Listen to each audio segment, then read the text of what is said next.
Tonight on News 5 Live, the war of the words continues. The Feinstein Group responds to the letter written by the Prime Minister to the unions.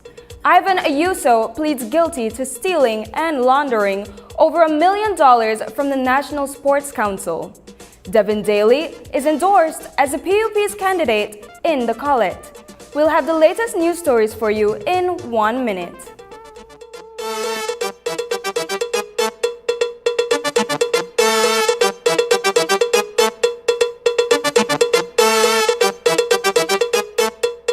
Truth of God with Pastor Gino Jennings of the First Church of Our Lord Jesus Christ every Sunday morning at 8 a.m. exclusively on Channel 5 Belize. The Truth of God with Pastor Gino Jennings every Sunday at 8 a.m. on Channel 5 Belize.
Good evening. Welcome to News 5 Live for Friday, September 27th. I am Elise Gayon Vernon. Earlier this week, Prime Minister John Briceño addressed a letter from NTUCB President Luke Martinez concerning the compulsory acquisition of State Bank Island extension. In his response, the Prime Minister reminded the National Trade Union Congress of Belize that the dispute between the private sector parties is currently before the High Court. He went on to say, quote, "Completing a birthing facility in the Belize district is uncontestably in the interest of the public. Such compelling interest recognized by State Bank Enterprise Limited, Mr. Michael Feinstein, and the government in the definitive agreement, and the National Assembly with the passage of State Bank Cruise Docking Facility Act of 2014 and its subsequent amendment of 2017, end quote. Prime Minister Briceño emphasized the critical importance of completing the State Bank project to reverse the current decline, that is, in cruise tourism arrivals. He highlighted that this initiative is important for revitalizing the economic activity associated with this crucial subsector. On Thursday, Senator Glenfield Dennison, representing the trade unions, informed reporters about a conflict between the pieces of legislation being used to acquire the parcels of land in question. Following Dennison's revealing interview, the Feinstein Group has swiftly issued a statement addressing the Prime Minister's recent letter to the NTUCB. Although the Prime Minister's letter seeks to defend the GOB's actions, Feinstein says that it is fraught with inconsistencies, misrepresentations, and attempts to mislead the public. Ultimately, it falls short of addressing the fundamental issues of transparency and accountability. Here's more from our interview with Senator Dennison. I think what's important for the public to appreciate is that as a social partner, we have done our part to show to the government the other view. The questions that we raised in our letter go to the root of clarifying whether it's a public purpose, because we are not saying we're right. We're saying that if you are clear about what these questions are, then you would be sound in your position that it is a public purpose. So whether or not it is, that's for Mr. Feinstein and his litigation. But in my mind and in the trade union, in the view of the Trade Union Congress, it isn't a public purpose. They are acquiring on behalf of the promoter. And really that's where you trigger the other piece of legislation. I just don't know that it's worth the intervention of the government, because I don't think it's a simple case before the court, but it's definitely not a complex issue. Mr. Feinstein would have had an arrangement with the bank. It's really, I don't want to test the merits and demerits of it, but that matter is not very complex. And so it will be resolved in favor of who is the true owner of the land once that goes through the judicial process. So there's also the option of doing nothing until that goes through. Urgency, sir. I get the call for urgency. I don't share the view. The situation with the cruise industry has been known for quite a while now, and it's now all of a sudden they've put Mr. Feinstein through quite a bit, and now it's urgent that the port finishes, you see. Ivan Ayuso, former senior accounts officer for the National Sports Council, is spending his first night on remand awaiting sentencing for the serious offenses of theft and money laundering, involving over $1 million from the government of Belize. Ayuso, who had been out on a $300,000 bail granted by the lower court in 2021, now faces sentencing in the High Court of Justice Nigel Pilgrim. The judge will hear mitigation pleas from character witnesses vouching for Ayuso's good character before delivering an appropriate sentence. Ayuso is already aware that he will receive a prison sentence of no more than 5 years. However, he was originally facing a potential maximum of 10 years for each count if he had risked going to trial and been convicted. His remand underscores the gravity of the charges against him. Today's proceedings included a plea agreement between Ayuso and the Crown, represented by DPP Cheryl Lynn Vidal, with Ayuso's defense led by attorney Darrell Bradley, who urged the court to consider several factors on behalf of his client. Bradley highlighted that Ayuso entered a guilty plea, thereby saving the court the time and resources of a lengthy trial. Ayuso has acknowledged responsibility for his actions, expressed deep remorse, and thrown himself at the mercy of the court. Bradley emphasized that Ayuso is a family man with a spotless record prior to these allegations, having no previous convictions for theft and no prior encounters with the criminal justice system. Additionally, Ayuso has been out on bail without committing any further offenses, prompting Bradley to request a moderate sentence that would not unduly impact Ayuso's family. 33-year-old Jamie Marin, a resident of Keycocker Village, stands accused of the grave crime of killing his cousin and attempting to take the life of another relative. Justice Nigel Pilgrim has ordered a competency hearing to determine Marin's fitness to stand trial.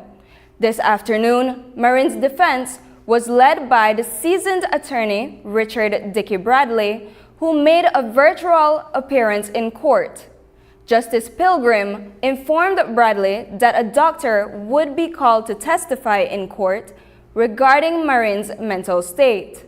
Dr. George Matos was declared Jamie Marin unfit has declared, that is, Jamie Marin, unfit to stand trial after conducting 4 psychiatric evaluations. Earlier this year, Marin was out on bail, but his failure to appear in court on June 6, 2024, led Justice Nigel Pilgrim to revoke his bail and remand him to prison. Marin's father testified that he struggled to control his son, bring him to court, and ensure he took his medicine. Attorney Richard Dickey Bradley pleaded for Marin's bail to be reinstated, arguing that prison is unsuitable for someone in Marin's condition. However, Justice Pilgrim stated that he is not inclined to grant bail at this time, but will reconsider later. The competency hearing is scheduled for Thursday, October 10, 2024. A police officer is currently under investigation following a dramatic incident on Thursday night involving renowned Olympian Sean Gill. The altercation unfolded as Gill was driving with another officer identified as Tyra Smith. The policeman, reportedly Smith's ex-boyfriend, attempted to intercept them in a black Dodge Charger. Upon reaching Orange Street, the officer, who is part of the Special Patrol Unit, reportedly blocked their path, exited his vehicle, brandished a firearm, and assaulted Gill, striking him on the left side of his face with the weapon. Authorities are now scrutinizing surveillance footage from the vicinity to piece together the events of that night. Coming up, who is most likely to win 2025 general election? Hello, friends. I'm Dr. Bob Roberts with another 60-second sermon from God's Word. The Bible says, "There is a way that seemeth right unto man, but the end thereof are the ways of death." Several years ago, my wife and I were traveling from Colorado back to Texas. We were driving through the plains of Texas where the land was flat, the scenery was boring, and time just seemed to drag on. We had our grandson, Ben, with us, who then was about 4 or 5 years of age. We had driven for several hours, and Ben had about all of it he could stand. And in desperation, he said, "Papa, is there not a shortcut we can take to get home?" I said, "Ben, I'm sorry, but there are none, and we must stay on this highway." I have thought about that conversation so many times through the years because it is a commentary on the lives of many people. They start the journey of life out properly, but then they become tired and discouraged and begin to look for shortcuts that turn into dead-end alleys with no way out, and that leaves them stranded. The Bible says the one way to God is through Jesus Christ. Don't try any shortcuts. You might miss heaven. Today's 60-second sermon has been presented by Christian Foundations of Faith in cooperation with the Baptist churches in your area.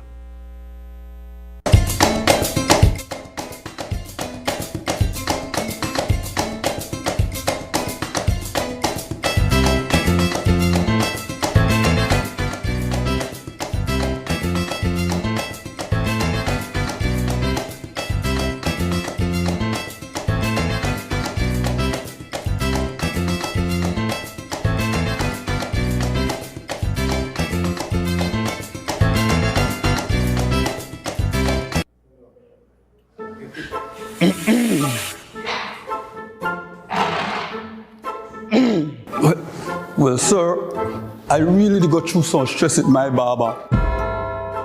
This man here, they push my hairline way back to the 90s. Sure. People, they call me BB Buck Farid now. So I got a problem, right? I just do this photo shoot, and I want the best photo shoot. But somebody don't want me to post it up. I just tired of this, man. I don't want to tell her to catch me on my way.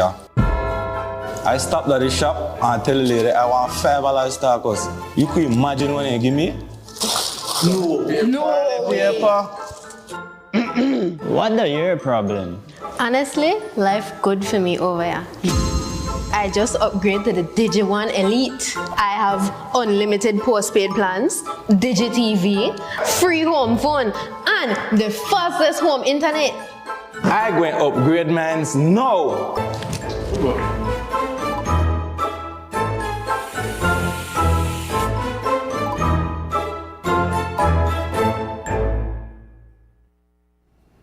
Who do you think is the most popular politician in Belize? The Belize Poll 2024 sheds light on this question, drawing insights from a survey of 968 Belizean voters. This comprehensive poll delves into the nation's political landscape, gauging residents' satisfaction with life in Belize, their economic stability that is, and their views on corruption. Conducted by Viking Strategies between June 17th and August 6, 2024, this survey continues a tradition of political analysis in Belize that date back to 2010.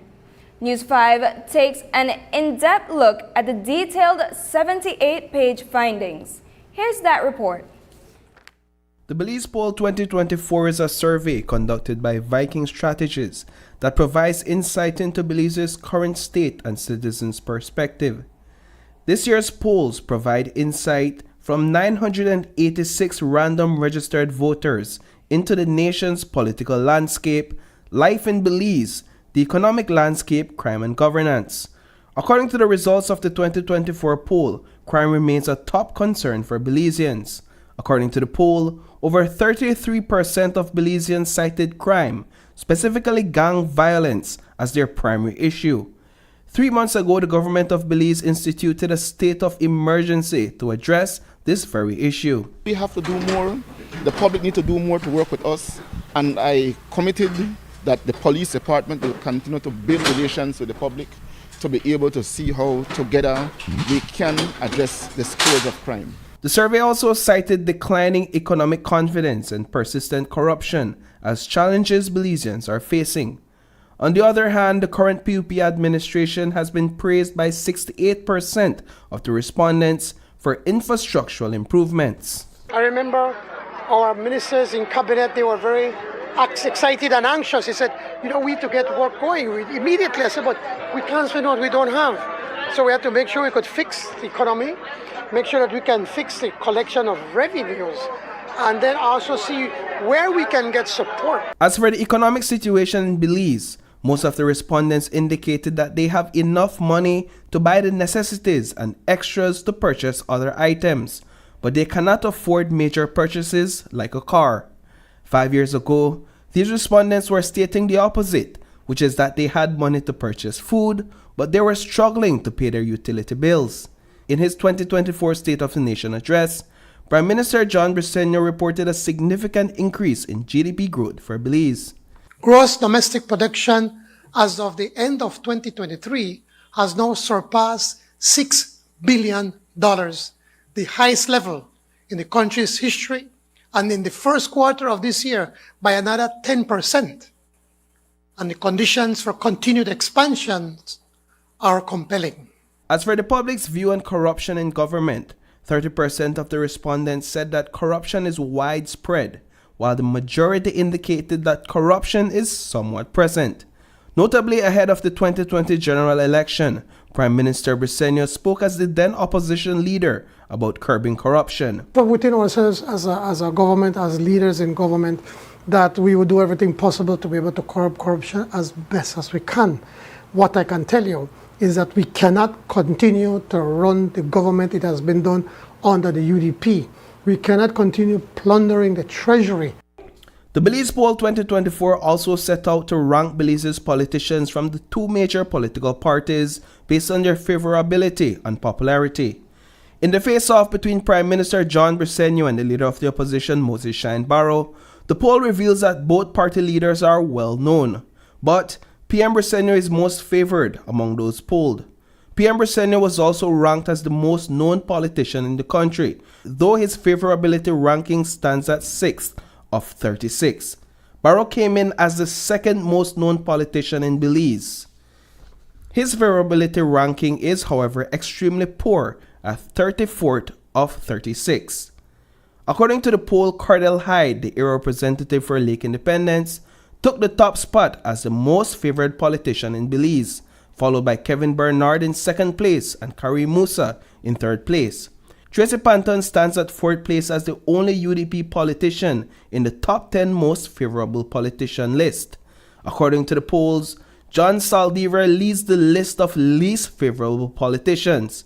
He is closely followed by Gilroy Usher, the area representative for Port Loyola, and Michael Perifete in third place. And if you are wondering where Patrick Faber stands in all of it, he is ranked as the third most known politician.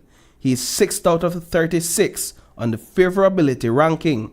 Looking at voters' intentions for the 2025 general election, most respondents said that they might vote for the PUP.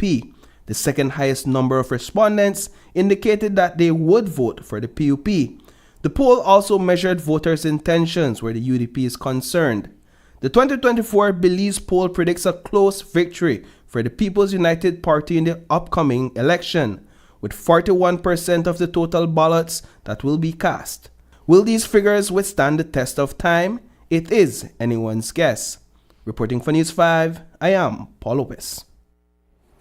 Just yesterday, Devin Daly, a dynamic 29-year-old, was officially endorsed as the People's United Party standard bearer for Collet.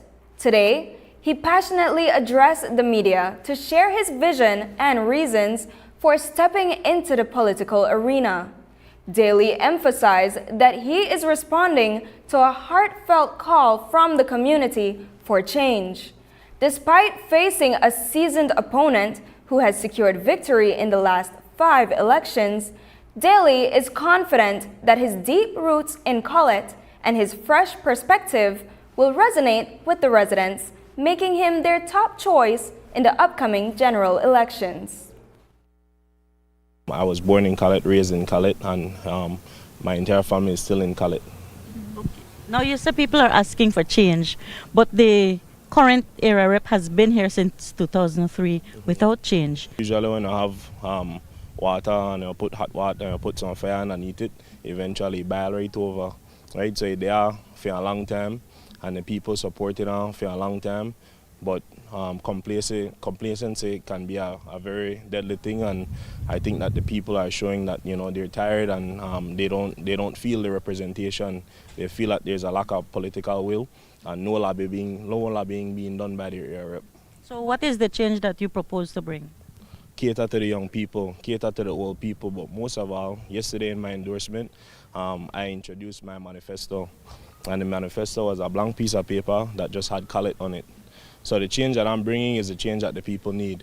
And we are committed to walking the streets, meeting every household, and ensuring that we fulfill our manifesto based on their needs and wants. One of my strategies coming into this is controlling, what I can control. Some of the banners and some of the flags that are up were probably up from about 6 years ago. And we're not necessarily worrying about his camp. We're worrying about us and we're worrying about what we can deliver to the people. And I believe that the representation that I can bring and my team can bring, will definitely give us a fair chance at an upset. Patrick Faber, a tough political rival, has been an impossible challenge thus far. However, Devin Daly maintains that his dedication to Collet goes beyond the upcoming general elections, setting him apart from previous PUP candidates who lost steam after their electoral battles. Despite being a newcomer compared to the seasoned Faber, Daly exudes confidence in his chances, demonstrating his unwavering commitment. Daly revealed that he resigned from his full-time managerial position at the Belize City Council to fully dedicate himself to his campaign in Collet. In the past, you've had persons who have come in and closed the gap, and after that, just get exhausted and maybe move on to, different opportunities. But I'm committing myself to not just this term, till after that too. For those who don't know you, who is Devin Daly? Okay, and Devin Daly is a homegrown athlete who has a lot of intangibles to bring to the table: teamwork. I know problem solving, camaraderie, all of those stuff to kind of help bring a community together. And for me, one of the messages that I'm trying to get out is that I'm not a transplant. I'm not new to Collet. I was born and raised in Collet. So I feel like this is a unique opportunity because the past representation in Collet wasn't necessarily from Collet. However, you're going up against a veteran, the era rep, like I said, he has been here for 5 consecutive elections and won overwhelmingly. And everybody has come and, like you say, have gotten exhausted. But you're entering at this stage, a lot of people don't know who you are. You didn't enter through the municipal slate before, so a lot of people still do not know who you are, and you're going up against this veteran. Well, what better way to enter into a competition, than taking on someone like, the era for Collet currently. And I believe I have the necessary exposure, and I believe that I have the necessary soft skills, to liaison with people. After the break, 11-year-old Jenica Jenkins with debilitating disease needs your prayers. But first, here's the weather update with data from the Belize Met Service.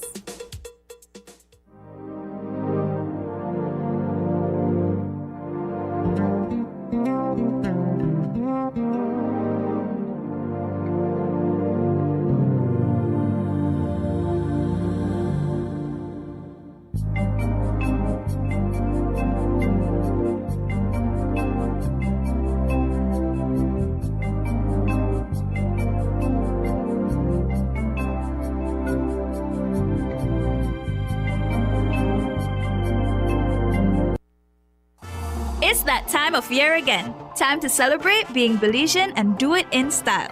Enjoy incredible discounts on our wide selection of vibrant colors like 15% off Berger, Penta, and domestic decorative paints store-wide, 25% off Penta Decon Matte Emulsion, and 25% off select Penta Flat Emulsion, Weather Shield, and High Gloss paints. Plus, 25% off select Berger 303, 404, and Everglow paints, 30% off Valspar paints, 40% off all Dutch Boy paints, and up to 40% off discontinued and clearance colors, 20% off all Pisoforte tiles, all mirrors, and Eureka vats. Plus, major discounts on clearance items. So don't miss out on these amazing deals. Come in today or contact us online.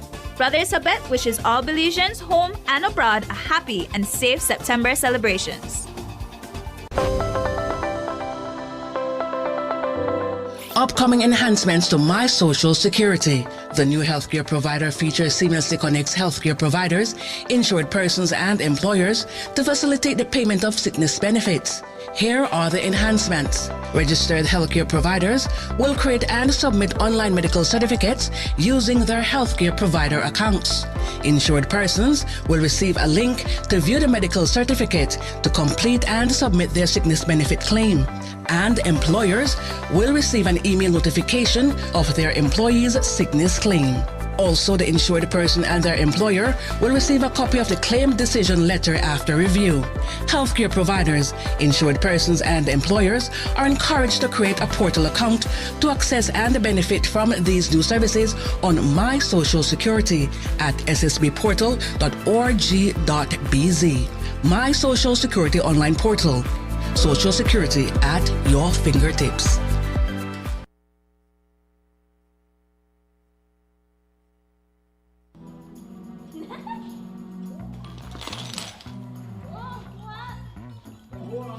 Evening, everybody. No one, not two, but 3 fan on, TV, and all the lights. Hey! Small changes, like turning off lights and appliances when leaving the room, can make a big difference in your energy usage. Talk to your family about energy management today. Do a little, conserve a lot. Need help? The BEL 24/7 app has tools to get you on the right track. Download today and let's talk energy management. This September, Smart is bringing you deals that are bigger and smarter than ever. When you sign up for broadband and add a postpaid plan, you get to enjoy 2 months of free add-ons. Customers that sign up for a select plan or above and get phones for as low as $80 It doesn't end there. Switch to Smart Prepaid and get more value for your money. Switch your chip and get your SIM for only $1. One large social media data bundle for 3 months and phones for as low as $60. Smart has bigger and smarter deals for you. Promo ends September 28th. Smart, bringing people together. The Social Security Board has published a public notice of investment informing that it proposes to lend $7 million to Caribbean Tire Wholesale Limited. The purpose of the loan is for capital expenditure and cash flow replacement. It will have a term of 15 years and an annual interest rate of 6.5%, payable in monthly installments. Viewers would recall that on previous occasions, public outcry prevented SSB from lending monies to pharmaceutical and liquor companies. Anyone wishing to express concerns may send copies of this notice along with comments via email to info@socialsecurity.org.bz. A new initiative has been unveiled to enhance the digital ability of senior citizens in Belize. The Senior Citizen Digital Skills Training Program will bring together elders from all corners of the country, pairing them with tech-savvy students from the University of Belize. These students will guide the seniors through the latest technologies, helping them confidently navigate the digital landscape. This empowering project aims to bridge the digital divide, enabling seniors to stay connected with loved ones and easily access essential online services. News 5's Brittany Gordon reports. Technology is advancing at a rapid rate. With it, the world's archive of information is accessible at the touch of a fingertip. But for those born before this technology was invented, it is difficult to navigate this online world. For every 100 Belizeans, there are about 8 older citizens. It is expected that the number will more than double by 2050. This is why Belize is taking steps to ensure that they are equipped with the skills needed to survive in the digital landscape, with the launch of a digital skills training program for senior citizens. Minister of E-Governance, Michelle Chabat, detailed the scope of the project. This training will have sessions occurring countrywide, covering topics such as the basic button functionality of devices, and include more advanced lessons such as app downloads and usage. We will also ensure that tablet devices are provided for those who wish to learn but do not have a device of their own, ensuring accessibility for those who need it the most. Supported by the United Nations Development Program, this will also equip older adults with essential online skills such as transferring funds, making phone calls, and booking appointments. Deputy Resident Representative of the UNDP Belize, Michael Lund, emphasized the need to ensure senior citizens are advancing their skill set as the country moves towards modernization. The Digital Inclusion Program is working to bridge this gap, ensuring that all persons have the opportunity to harness the benefit of technology. With the establishment of 14 Digital Connect centers throughout the country, we are already breaking down the barriers to access. However, the value of access only holds true if individuals get the skills to effectively use the computers and navigate online government services. The training sessions will be facilitated by the University of Belize, enabling students to conduct the training sessions with elders. UB President Dr. Vincent Palacio explained how the initiative benefits both parties. When we empower our students to help our elders navigate the world of technology, we're building relationships. Imagine a young person sitting down with a grandparent, showing them how to video call family members or access important services online. In these moments, our elders gain something invaluable: the ability to stay connected, informed, and engaged in a world that's becoming increasingly digital. We're truly helping this segment of the population. Our young people are learning just as much, developing empathy.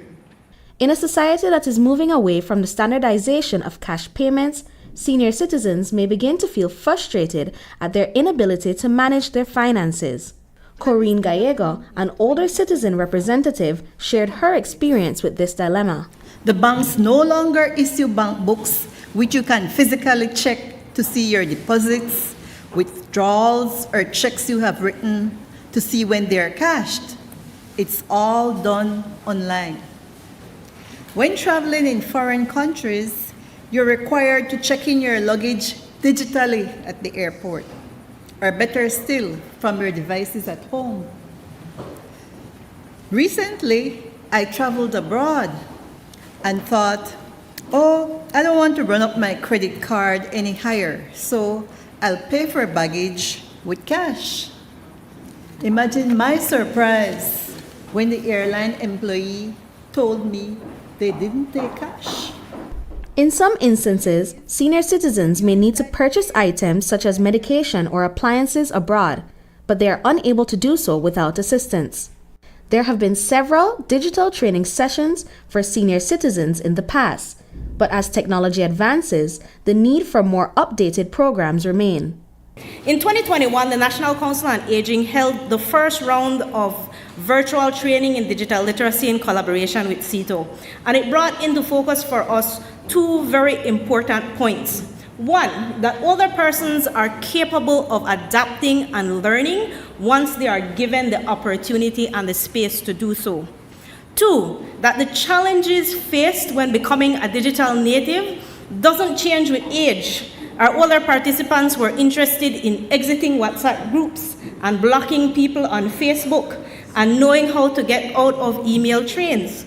So those are challenges that older people were facing. Also partnering in this program is the National Council of Aging, which is committed to helping elders gain the confidence to make decisions on their own and take back control over their presence in online spaces. Brittany Gordon for News 5. Scoliosis is a condition where a person's spine develops an irregular curve that can worsen over time. One brave little girl diagnosed with this condition in 2023 is in urgent need of surgery. She awaits an international organization's decision on the best procedure for her. In the meantime, her mother has reached out to the public, not just for assistance, but for heartfelt prayers for her 11-year-old daughter. News 5's Marian Ali visited Jenica Jenkins today and found that despite her challenges, she strives to live like any other child her age. Here's that report. I love you, Lord, for your mercy never fails me.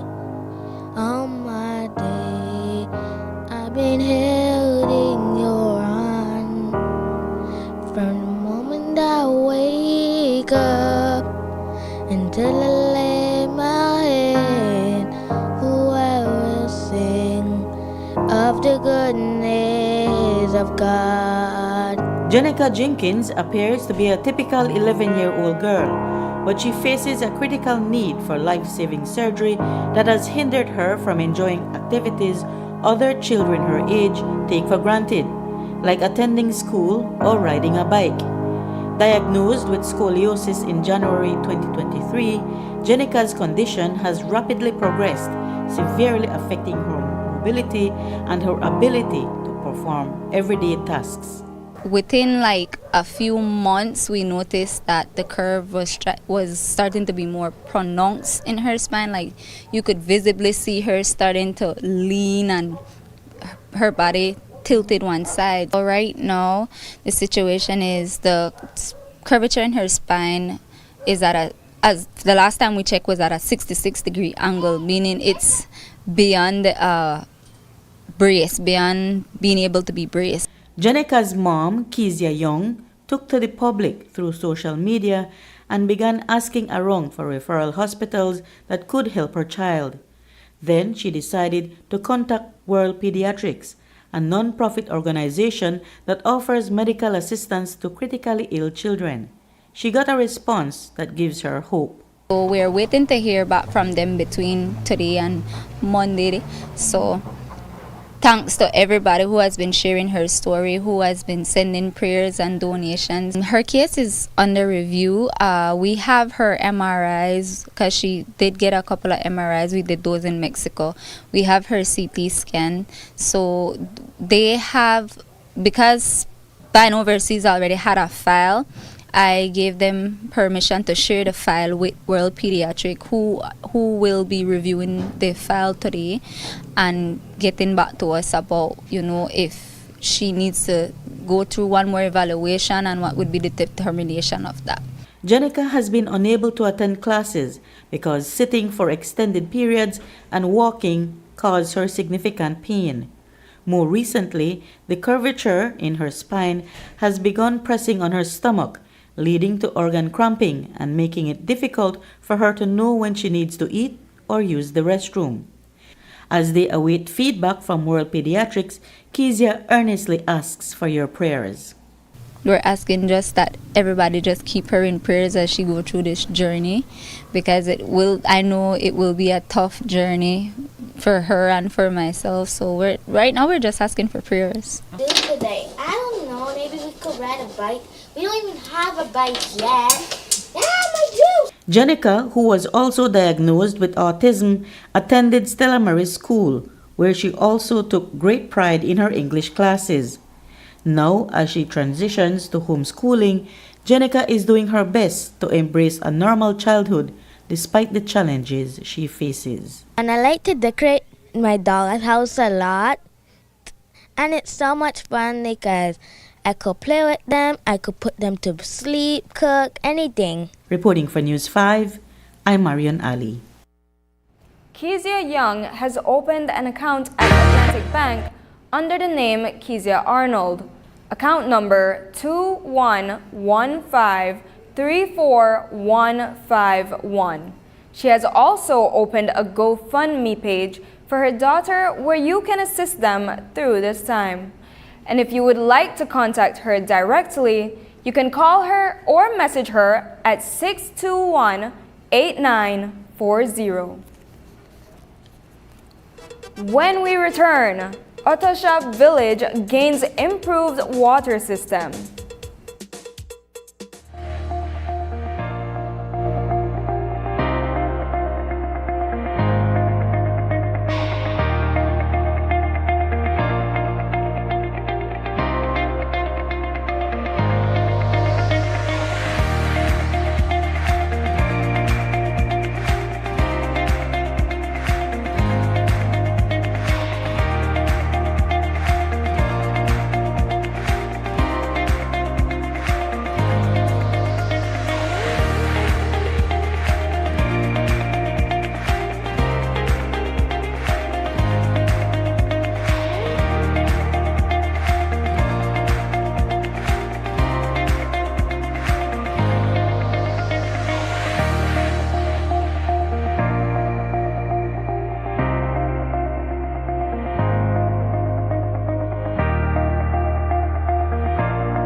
listening.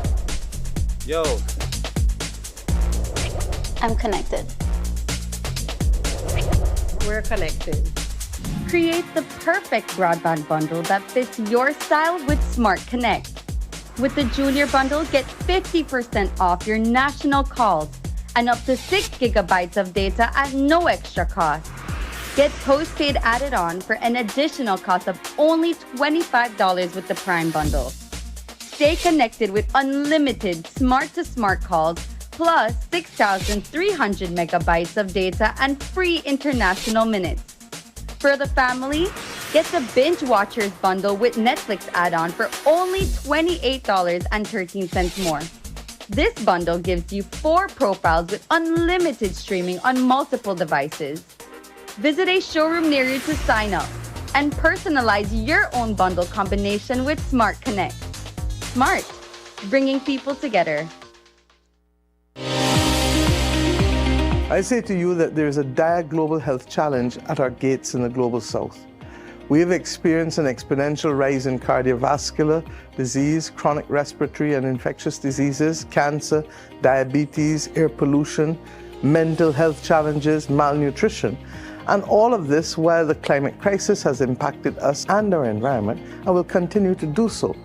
We, the citizens of the Caribbean, are faced with a simple choice. What will our future be? Be viewing Caribbean Medical TV on this station.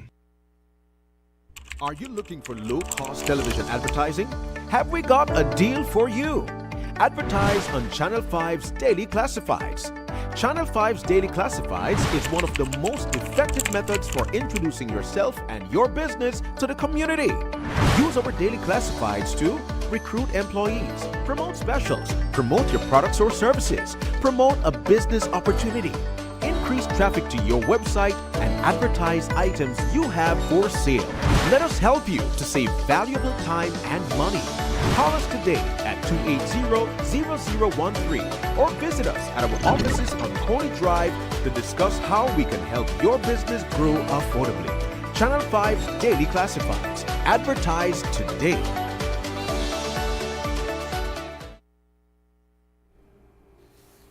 The second International Conference of Traditional Healing commenced in the Cayo District on Thursday.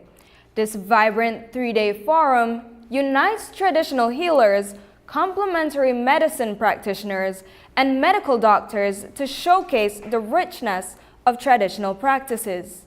Participants will also engage in discussions on preserving ancestral knowledge for future generations. News 5's Brittany Gordon was there to learn more about the event. Here's the story. If you grew up in Belize, you may recall having to drink cerase or bitters as a child. Believed to be a natural way to keep healthy, herbal healing or bush medicine has been a practice in many cultures for centuries. However, with the advancement of technology and modern medicine, fewer people are learning the traditional ways of healing. That is why stakeholders from across the region are gathered to participate in the second International Conference of Traditional Medicine. We have traditional healers, which are the keepers, and we have medical doctors and nurses. So we have to see both sides and the importance of it. As the team says, traditional healers, keepers of scientific and technical knowledge. And on our behalf of the Yucatec Maya culture, there is a lot of traditional medicine, a lot of traditional beliefs that we share also with our culture, with other cultures. Museum Director Hugo Carrillo presented on traditional Maya healing systems, explaining how to track the body's natural functions with the moon. He hopes that younger audiences will continue the traditions of his heritage through his work at the museum and conferences such as these. And for example, the Creole and Garifuna. So we are bounded. As I mentioned in my presentation, we are a big family, and I think it's very important to keep the traditional medicine and pass it on especially to the youth, because time is going, a lot of deforestation, climate change, and technology. So we must instill that to the younger generation, and we are losing our elders. And that is one of the main objectives of the museum, to transmit these knowledge to the younger generation and to the Belizean people as a whole. The conference is supported by the National Institute of Culture and History, which is committed to preserving culture and traditional practices. Director of the Institute for Social and Cultural Research, Rolando Cocom, explained this goal. The purpose of the conference is to have a conversation between traditional and complementary medical practitioners and formally certified medical doctors within the healthcare system. It is an important conversation because, as we know, most Belizeans in some way or another at some point in their life would have used herbs, for instance, to treat an ailment or to treat a disease.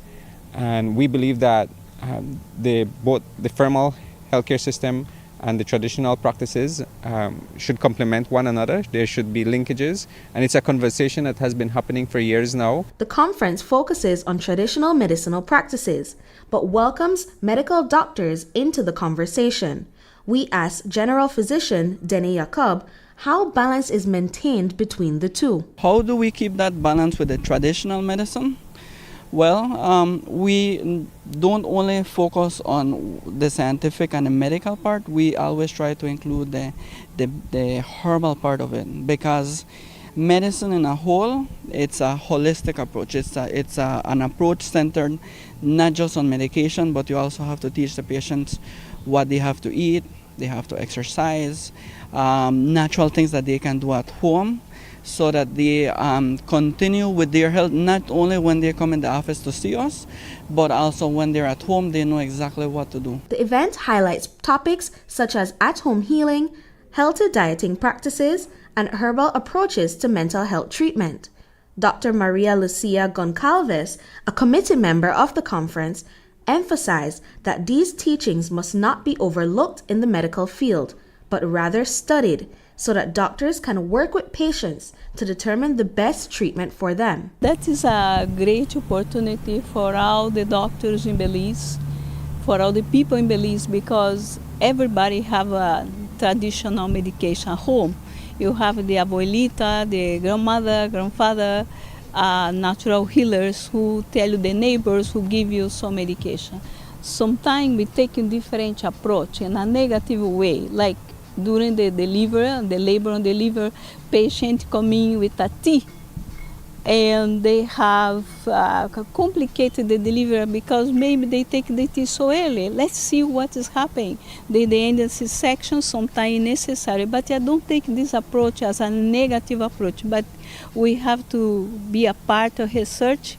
We have to know what you take for us to be able to help you medically. Brittany Gordon for News 5. Starting today, patients in Otosha Village, Toledo District, will no longer face unsanitary conditions at their health post, thanks to a significant upgrade. The Ministry of Rural Transformation, in collaboration with the Republic of Korea and UNICEF, through their Water, Sanitation, and Hygiene program, has tackled the pressing issue of poor sanitation caused by the village's limited water supply. This initiative marks a new era of improved healthcare and hygiene for the community. Here's News 5's Brittany Gordon with the story. Sanitation is vital in delivering safe and effective healthcare. Without access to clean water, patients face the risk of painful and potentially life-threatening infections. This has been a long-standing challenge for the residents and healthcare providers of Otosha Village in the Toledo District. Before soap and water, people used to die in hospitals, and then the doctors didn't know why.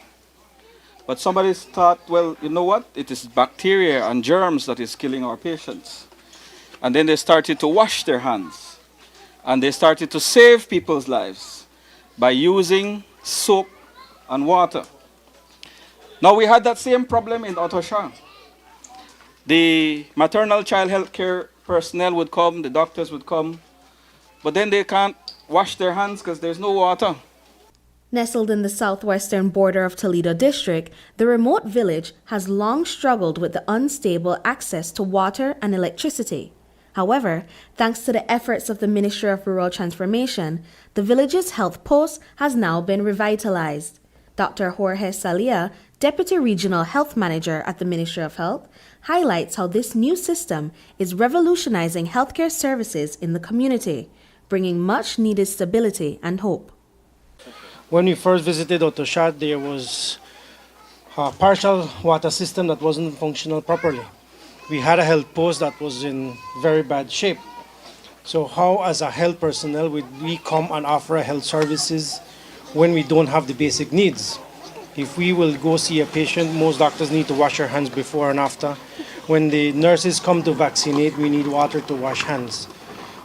Through UNICEF, the Ministry of Rural Transformation, and the Ministry of Health and Wellness, this came through with all of us working together along with the community. Now, we have present our health team from the entire district coming to offer the very first health services. The ministry installed a 10,000-liter water storage tank and upgraded a nearby well with a solar-powered submersible pump. A new waiting room was constructed for patients, fitted with solar lights for nighttime medical care. We know that Santa Teresa, Santa Ana has been having a little bit of difficulties, so that's the reason why we make these health fairs to come to you guys. With the work of UNICEF and Rural Development, that package is now complete. We have a waiting area now, comfortable waiting area. We have water system right at the foot of the clinics where we could wash our hands. We saw it during COVID, all of our numbers for conjunctivitis, gastrointestinal diarrhea went down. Why? Because the basic thing we did was wash our hands. How could we bring that to Otosha if we didn't have a good source of clean water? So thank you everyone for making this possible. The health team is compromised into offering more health services to the district of the Toledo district. We will be coming again to Otosha. Residents can now access clean water through a standing pipe conveniently located near the newly built waiting area. The villagers have long emphasized that the lack of accessible health care is one of their major concerns. Toledo East Area Representative Dr. Osborne Martinez shared how he collaborated with Dr. Sahia to devise a solution to this pressing issue, bringing much needed relief to the community. And one of the challenges that he has in the Punta Gorda Hospital is to get the experts. Like presently, I think you have six posts for medical doctors, who we will be happy to fill those posts and get the doctors to start to work as soon as possible. The problem is that where do we get them? And so today I want to encourage you all as well, make up your mind, study and become medical doctors. We need some technicians for x-rays, ultrasound, and what else we need? And lab technicians. So you have an opportunity to turn this constraint into an opportunity for the community. The project was made possible with the support from the Republic of Korea and UNICEF. Minister of Rural Transformation, Oscar Requena, explained that the ministry is determined to acquire funding for future projects in rural communities. Thank you, Doc. Thank you, UNICEF and our partners for ensuring that we can have good, clean, sanitary facilities for our community. The next big thing, water system. We are getting a new rig very soon. In the next month and a half, we are going to have a new rig in Belize costing the government $3 million. That's what we purchased through our ministry. $3 million, so that we can come and we can drill for water. Because the old rigs that we have, I don't know if you know, but they are 24 years old. Very old, breaking up. And that is why we made the effort to ensure that we find the funding. Brittany Gordon for News 5. The Belize Police Department has responded to claims by a man who alleges that he was the target of a raid in Belize City on Monday night. The man, who lives on Matura Street, said that he walked outside to use the bathroom in another building when a group of police officers, that is, dressed in dark clothing, intercepted him. He said that he surrendered and complied, but that the officers shot him with rubber bullets and then took him to the police station. But today, the police say that around 10:40 on Monday night, Their surveillance system detected a situation on Central American Boulevard near the Fabers Road junction. An elderly gentleman was walking southbound along Central American Boulevard towards Trinity Street when three young male individuals exited the Matura residence at the corner of Central American Boulevard and Matura Street. The police provided video images that show the group of individuals running towards an elderly man and forcibly searching him moments later, before running back to the area near Matura Street. Another camera captured the police vehicle approaching the scene with the men running in the distance. And the third show a suspect being taken into the police station that seemed to fit one of the men in the group.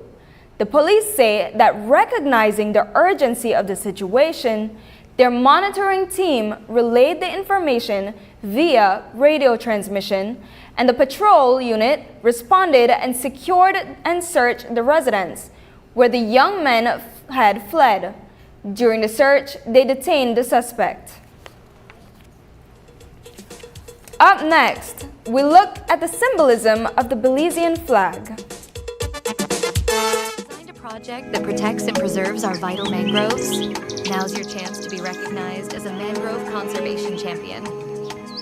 Join the Mangrove Friendly Development Challenge, a national competition celebrating innovative designs that enhance and preserve mangroves on private property. Developers, landowners, and other interested groups are welcome to register before October 15th, 2024. For more information, visit mangrovefriendlychallenge.org.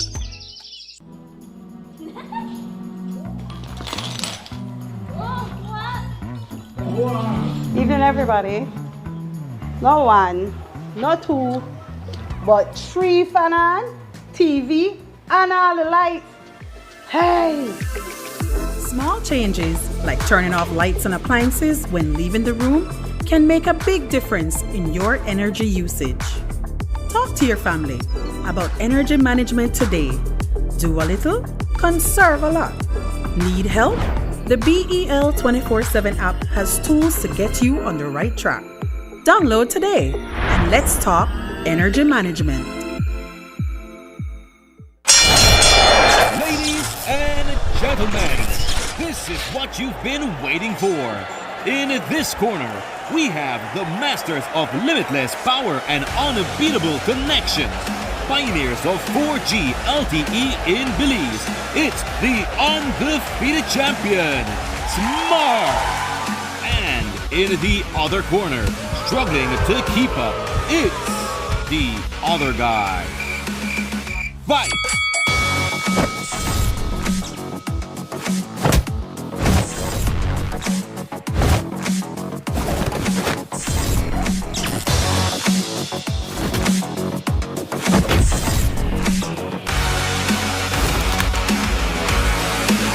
Of getting blow after blow from a plan with the other guys? It's time to tap out and join the winning postpaid plan provider. Smart's postpaid plans are a total knockout to the competition, and they have once again powered up their postpaid plans. Sign up for one of Smart's boosted postpaid power plans today and experience the victory of superior service. Smart, bringing people together. I say to you that there is a dire global health challenge at our gates in the global south. We have experienced an exponential rise in cardiovascular disease, chronic respiratory and infectious diseases, cancer, diabetes, air pollution, mental health challenges, malnutrition, and all of this while the climate crisis has impacted us and our environment and will continue to do so. We, the citizens of the Caribbean, are faced with a simple choice. What will our future be? Be viewing Caribbean Medical TV on this station. As we wrap up this month's national celebrations, it's a perfect time to reflect on the countless ways Belizeans have showcased their patriotism. To honor this spirit, let's take a journey back to a story we aired last year. This flashback delves into the very essence of our national pride, uncovering the rich history and profound symbolism of Belize's flag. Here's that captivating story.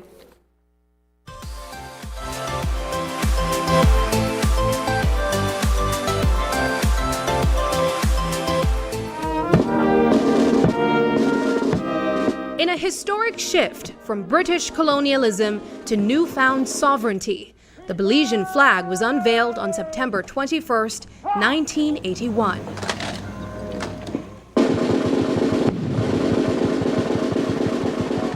It symbolized the nation's triumphant journey to independence from the United Kingdom.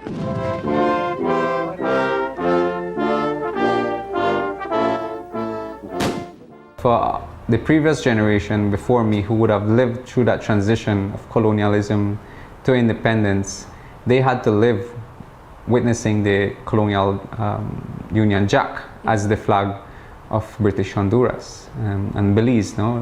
with the formal name having been changed in the 70s. That experience is significantly different than what we are experiencing and the generation after me are experiencing. Today, it's an emblem of great national pride, capturing Belize's identity and the inspiring story of the road to autonomy. We know the flag as the blue and white flag with the coat of arms, with two persons, two males on the flag, and one of the only countries that features predominantly human characteristics on it. We have here Rolando Cocum is the director of the Institute for Social Cultural Research, a division of the National Institute of Culture and History. He delves into the origins of Belize's national flag. Initially blue with a white circle, it represented the People's United Party's revolution. With growing support for independence, the flag gained popularity. Yet, as Belize gained international recognition and support from the United Nations, questions were raised regarding its suitability as a national symbol. During the 1960s, this time the flag is essentially, if you think about the People's United Party color blue and with a white circle in the middle, and that became known as the People's United Party, or the flag of Belize, the flag of the revolution, and that is being used often in all the different tours that the premier was making by the time we reached self-government. But as we got closer towards independence, having now secured significant support at the United Nations for Belize to be admitted into the Wall of Nations, the concerns arise, okay, does this flag adequately represent us? The National Symbols Committee was formed in anticipation of Belize's independence.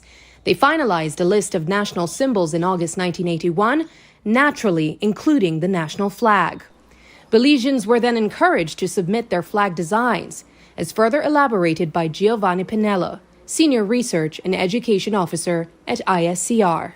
According to the two winners, one of whom has since passed away, Mr. Everal Waite, and Mr. Ines Sanchez, who in an interview with him, he reminded us that what he did, he met with the permanent secretary, Everal Waite, at the time, and together, Mr. Sanchez being the chief education officer, together they came up with this idea, this design, and looking at the historical backdrop of Belize, the nationalist flag, a white and blue, a blue flag with a white circle in the center.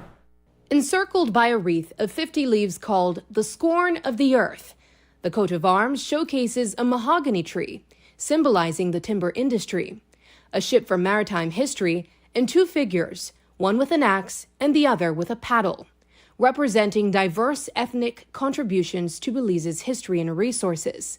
The National Institute of Culture and History is standardizing the Belizean flag, aiming for digital reproduction that's easy to replicate the original design. We visited the National Museum of Belize, showcasing the Price family memorabilia, which includes one of the earliest crafted Belizean flags. From what we have learned and from carrying out interviews and including family members, we understand that the late Honorable Jane Usher was instrumental in the sewing of the first flag. And eventually, of course, it becomes popular, and that's how. But that's what we understand, that she was the person to have sewn the first flag. Now, this would have been one of the first flags that carries the coat of arms. And so there are two here, and you can clearly notice some differences. That it does And not have the red. It does not have the red. It's difficult to replicate the features of the two men on the coat of arms. So if you look at this one versus this one, you can also see issues around color. How do you get the colors to match? You can clearly see this blue is different from this blue. Nitsch then sought to standardize the flag and invited individuals to participate.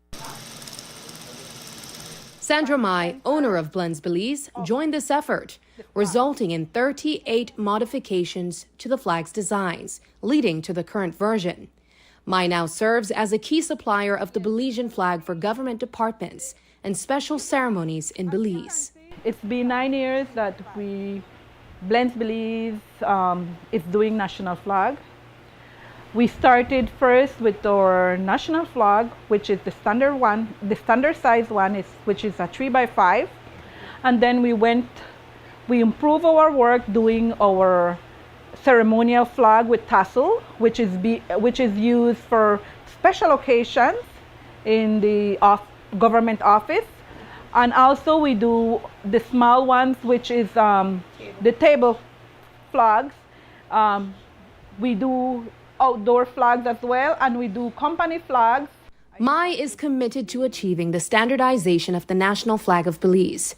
In her business, she guarantees the fulfillment of this goal or initiates the process anew. Ms. Sandra, walk us through what you would have to guide your seamstresses to know when it comes to creating the Belize flag. Like this is the standard size. They already know that the red part should be 3.6 and the blue should be 28.8. And if the sewing doesn't come out the size that we need it, we need to rip it and start it over again. Understanding our history is a vital compass that guides us through the currents of time, creating a path to our true identity. As Giovanni Pinella puts it, understanding our history is how we set the framework for our national identity. The well-known adage that people who do not know their history will tend to be lost. I think what we know we need to share. And so opportunities like these to share that historical backdrop helps to set the framework for our national identity. The flag in and of itself goes from the colonial era, transitions into the nationalist movement, into independence, which gives us our own identity. Looking on the bright side, I'm Sabrina Daly.